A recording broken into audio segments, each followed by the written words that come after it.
जय जोहार संगवारी हो। मैं हूं आपन के संग ललिता चक्रधारी और आपन देखत हो न्यूज़ फर्स्ट 21। चलो एक नजर डालथन बिहनिया के 10 बड़े खबर में। छत्तीसगढ़ में कोरोना के 619 नवा केस, एक के हुई मौत। एक्टिव मरीजन के संख्या 2776 पहुंची। मानहानि केस में राहुल गांधी के अर्जी पर सूरत कोर्ट में आज सुनाया जाही फैसला।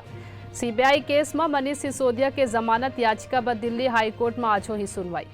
अतीक अहमद के हत्यारा मन ले 8 घंटे ले हुई पूछताछ। लवलेश तिवारी हा खुद ला परशुराम के वंशज बताइस।